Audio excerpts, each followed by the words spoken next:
Far-left NBC News covered up its own findings about the effect Representative Ilhan Omar's, DMN, anti-Semitic remarks are having in her own home district. Desperate to craft a puff piece to protect Omar and the Democrat Party, NBC published the following headline Sunday night: "Far from Washington, Representative Omar's constituents see the Israel controversy in a different light." The story opens with this pablum: Representative Ilhan Omar's comments about Israel have consumed Washington.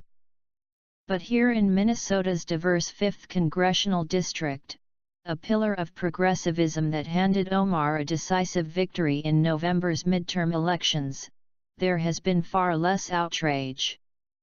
And in the opening graphs, we are told Omar's anti-Semitic conspiracy theories about American Jews and Israel, which are no different than the garbage spewed by the alt-right, which have earned Omar the admiration of David Duke, the former Grand Wizard of the KKK, are seen as no big deal back home. In interviews here, including with residents who are Jewish and Muslim, few of Omar's constituents voiced any anger at the lawmaker, even if they found the remarks troubling. One Jewish leader said she would be open to a good-faith foreign policy debate. To the director of the Dar al-Farouk Islamic Center, a large mosque 10 miles south of this city, the furor is overblown. Anti-Semitism is real in this country, Mohammed Omar, who is not related to the freshman Democrat, said in an interview in a private study, as children nearby hurried to Friday afternoon prayers. But the controversy, he said, is a distraction.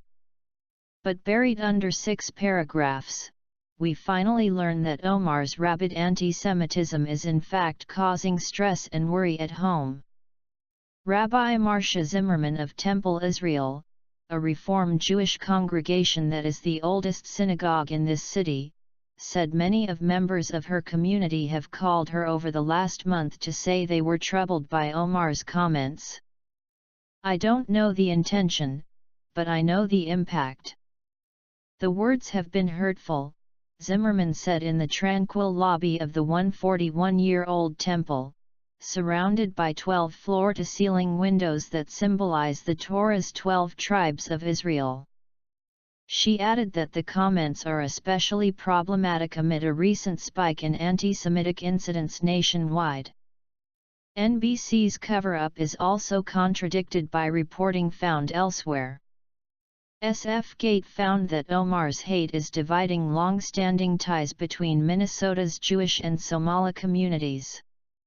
Omar's words sting at home, threatening to strain ties of Jewish and Somali Minnesotans, the headline reads. The story continues. In Minnesota's Twin Cities, Jews and Somali immigrants have been partners for decades. When Somali refugees arrived in Minnesota, starting in 1993, Jewish leaders saw echoes of their forebears who faced virulent anti-Semitism as newcomers to the state more than a century before. The communities developed strong ties, joining to fight hunger and illiteracy and raising money for one another in response to discrimination and threats of violence. Then came the election to Congress last year of Ilhan Omar, a Somali immigrant who spent 4 years in a refugee camp as a child and arrived in Minnesota as a teenager. An outspoken critic of Israel, Omar has courted controversy with provocative remarks that some say invoke anti-Semitic stereotypes.